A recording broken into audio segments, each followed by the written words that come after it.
તો અમૂલની press conference દરમિયાન chairman સાભેસિંહ Parmar દ્વારા સમગ્ર અહેવાલ સતત 3 પાના સીધું વાંચીને રજૂ કરાતા પશુપાલકો અને ઉપસ્થિત સભાસદોમાં ચર્ચાનો માહોલ સર્જાયો હતો।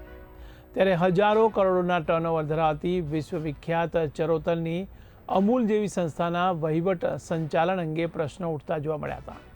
તો ફેટના ભાવમાં વધારો જાહેર થયા બાદ યોજાયેલી આ પ્રેસ કોન્ફરન્સમાં ચેરમેન દ્વારા પ્રારંભિક ઉદ્બોધન પણ વાંચીને જ આપતા કેટલાક આગેવાનો અને સભાસદોએ નિરાશા વ્યક્ત કરી હતી। કાર્યક્રમ દરમિયાન બાજુમાં બેઠેલા હોદ્દેદારો પણ નિષ્ક્રિય દેખાતા સમગ્ર માહોલ નીરસ જણાયો હતો, જેને લઈને દૂધ ઉત્પાદકો અને સહકારી વર્તુળોમાં પણ ચર્ચા જાગી છે। 2026ની સવારથી દૂધની ખરીદીના ભાવમાં પ્રતિ કિલો ફેટ ₹10નો વધારો। પ્રિન્ટ તથા ઇલેક્ટ્રિક મીડિયાના માનનીય પ્રતિનિધિઓ, આજની પ્રેસ કોન્ફરન્સમાં આપ સૌનું હાર્દિક સ્વાગત કરું છું। આજની પ્રેસ કોન્ફરન્સમાં મુખ્ય એજન્ડા તારીખ 1/6/2026ની સવારથી દૂધ ખરીદીના ભાવમાં વધારો જાહેર કરવાનો છે।